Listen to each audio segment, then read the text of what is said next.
Bismillahirrahmanirrahim. Faslun fi ahkamil qadhaf. Fasal menjelaskan hukum-hukum menuduh jinah tanpa bukti. Wa huwa lughatan qadhaf menurut bahasa ar-ramyu yaitu menuduh. Jadi setiap menuduh menurut bahasa yaitu qadhaf. Wa syar'an tapi qadhaf menurut istilah agama. Yang dimaksud dengan istilah agama ar-ramyu bizina ala jihati ta'yiri litakhruja syahadatu bizina. Yang dimaksud dengan istilah agama yaitu menuduh jinah atas dasar mencemarkan nama baik. Jadi menuduh jinah tanpa bukti atas dasar mencemarkan nama baik orang lain. Ketika seseorang menafikan nasab orang lain tanpa memenuhi beberapa syarat, maka termasuk kepada qadhaf. Maka termasuk pada menuduh zina tanpa bukti. Definisi tersebut litakhruja syahadatu bizina berfungsi mengecualikan persaksian jinah. Yang dimaksud dengan persaksian jinah ketika seseorang menuduh jinah tapi bisa membawa saksi 4. Laki-laki 4. Saksinya 4. Terus dituduhkan kepada orang tersebut bahwa orang tersebut melakukan zina, maka itu bukan termasuk qadhaf tapi persaksian jinah. Yang dimaksud dengan menuduh zina tanpa bukti, yang dimaksud qadhaf tersebut menuduh jinah tapi tidak bisa mendatangkan saksi, maka termasuk kepada qadhaf. Menuduh jinah tanpa bukti seperti menafikan nasab orang lain tanpa dasar-dasar ilmu fikih, maka termasuk kepada qadhaf. Wajib dihad 80 kali cambukan. Wa idza qadhafa bayro bizina fa'ali hadul qadhaf. Wa idza qadhafa ketika seseorang menuduh jinah kepada orang lain, ghairuhu bizina menuduh jinah kepada orang lain fa'alai hadul qadhaf, maka wajib bagi si penuduh jinah tanpa bukti tersebut wajib al-qadhaf yaitu dicambuk. Berapa samanina jaldatan yaitu 80 kali cambukan. Ketika seseorang menafikan nasab orang lain, menuduh jinah kepada orang lain, menuduh jinah tanpa bukti fa'alai hadul qadhaf, maka wajib orang tersebut dicambuk 80 kali cambukan. Bukan berarti terbebas dari dosa. Qadhaf tersebut termasuk kepada akbarul kabair, termasuk kepada dosa besar. Maka menuduh jinah, maka menafikan nasab tanpa didasari ilmu fikih, maka termasuk akbarul kabair, termasuk kepada dosa besar. Hada ilam yakul qadhif aban au uman wa in ala kama sayati. Hal tersebut jika memang penuduh bukan ayahnya, wa uman bukan ibunya, wa in ala ataupun seatasnya nenek, aki, kama sayati, seperti penjelasan yang insya Allah akan diutarakan. Hati-hati masalah qadhaf, masalah menuduh jinah tanpa bukti. Jadi jika kita meyakini orang tersebut bukan turunan si A, maka kita wajib mendatangkan saksi 4 orang. Kita harus melihat bahwa seseorang tersebut, si perempuan tersebut jinah dengan orang lain, maka kita juga harus bisa mendatangkan saksi. Jika tidak bisa mendatangkan saksi, maka termasuk kepada qadhaf, yaitu menuduh jinah tanpa bukti, termasuk akbarul kabair, termasuk kepada dosa yang besar. Bitamaniyati syara'itu, qadhaf harus memenuhi 8 syarat. Talatatun fi badi naskhi salasun min hafil qadhaf. Jadi menggunakan lapan salah satun, tapi di sebagian redaksi matan menggunakan lapan salasun. Ada yang menggunakan lapan salah satun, ada yang menggunakan lapan salah satun. Min hafil qadhif, syarat yang 3 tersebut yaitu berada pada orang yang menuduh. Orang yang menuduh tersebut harus memenuhi kriteria 3. Di antaranya wahwa ayakuna baligon akilan, si penuduh jinah tersebut sudah balik berakal. Ketika seseorang yang nuduh jinah sudah balik berakal tapi ia tidak mampu mendatangkan saksi, maka orang tersebut termasuk kepada qadhaf, menuduh jinah tanpa bukti.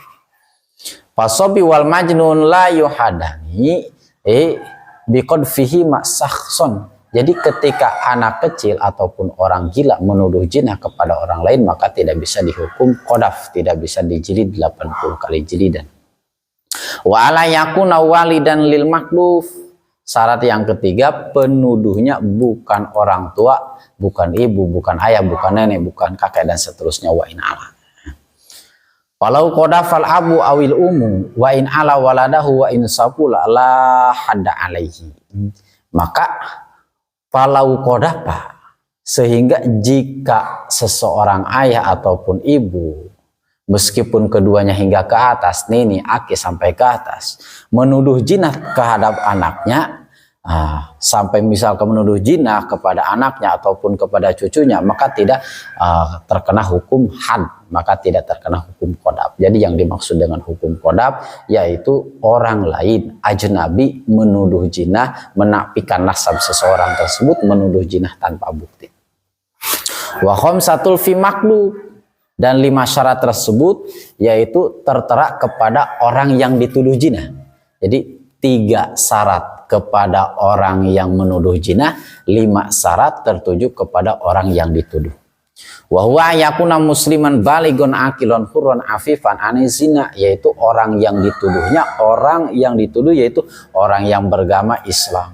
Balighun aqilan, balik dan berakal, huron, orang yang merdeka, afifan anizina, yang terbebas, yang teraksa, yang diyakini bahwa orang tersebut terbebas, teraksa dari zina.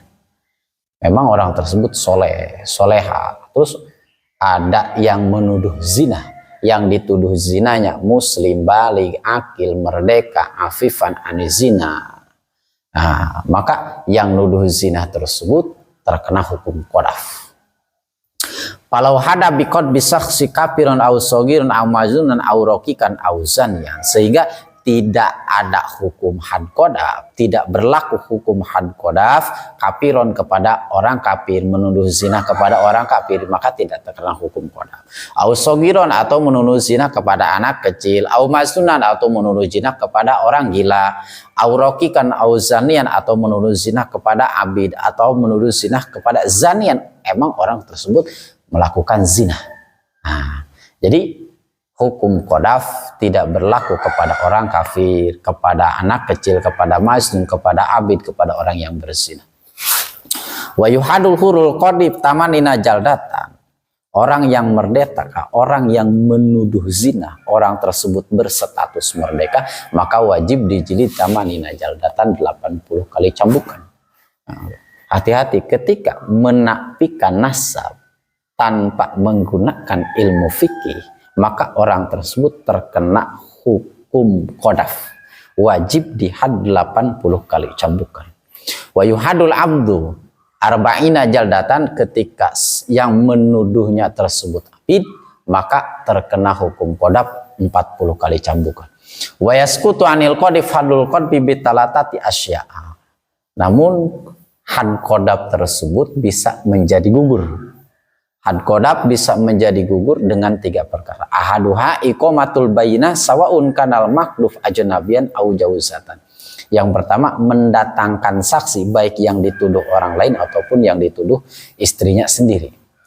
Jadi syarat yang pertama bisa mendatangkan saksi. Misalkan kata orang tersebut, kamu memang bukan anak si A, tapi mampu mendatangkan saksi 4, maka terbebas dari hukum had.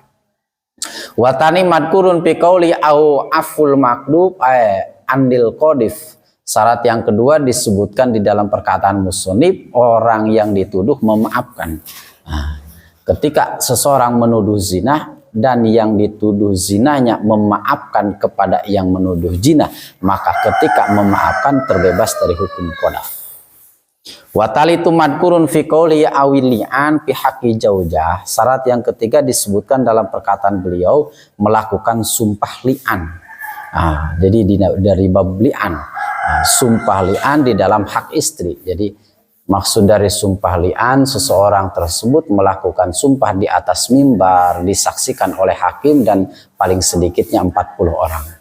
Wasarbaqo bayanu fi qoulil musannif fasun wa idara maraju. Jadi masalah lian dijelaskan di dalam pasalnya. Jadi sudah terlewat masalah lian, yaitu ketika seseorang suami menuduh jinah kepada istri, maka seseorang suami tersebut wajib bersumpah di atas mimbar, dipersaksikan oleh hakim dan disaksikan paling sedikit oleh 40 orang. Faslun wallahu a'lam bishawab.